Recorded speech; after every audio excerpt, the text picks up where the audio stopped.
Today on Running to Him. God glorifies himself through his word. Are we praising God through our words?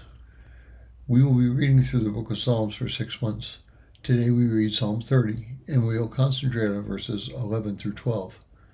Psalm 30 verses 11 through 12 says, "You have turned for me my mourning into dancing. You have loosed my sackcloth and girded me with gladness, that my soul may sing praise to you and not be silent. O Lord my God, I will give thanks to you forever." Now, we all experience struggles in our lifetime.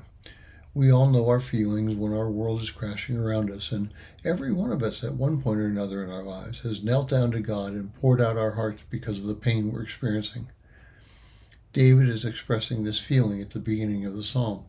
In verse 2, he says that he cried to God for help and that God healed him. He says that God brought him up from depression and made him alive through God's power in verse 3. But in verse 5, he says something very exciting. He said that God's anger is only momentary and his favor is for a lifetime. He gives an example of that. We may be weeping in the dark of night because of the previous day's events, but in the morning, when the sun rises and a new day dawns, it is a particular time. It is a refreshing time to move forward and not dwell on that which is past. Several years ago, a wife came to me and told me that her husband had committed adultery. Frankly, I was shocked. Her husband was an important person in the church that we attended.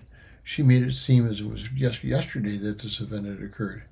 And after she left me, I confronted the husband.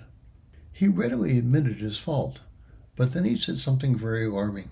He told me that the adultery took place years before, when they'd been married only a couple of years, and they were struggling, questioning whether or not they would remain married. He had committed adultery, and he had asked for forgiveness from both she and from God. He was convinced that God had forgiven him, and he was equally convinced that his wife regularly used his mistake as a weapon. Through God's forgiveness, he was able to rise each morning and seek after a new day. The struggle came in the evening when she occasionally would go bring it up. He could live, he could go on in his marriage because God changed him and continued to change that pain into forgiveness and into a realization that he was forgiven. Grief comes into our lives. Pain will sometimes overwhelm us, but as we trust in God, in the morning, that pain morphs into a realization that God is in our lives, which brings us joy and peace. Thank you for listening. We pray that today's devotion was meaningful to you. We would love to hear from you. You can use either Facebook or YouTube to like, subscribe, share, and tell others about us. If you would like to contact us, you can reach me at phineasjacobus@runningtohim.net.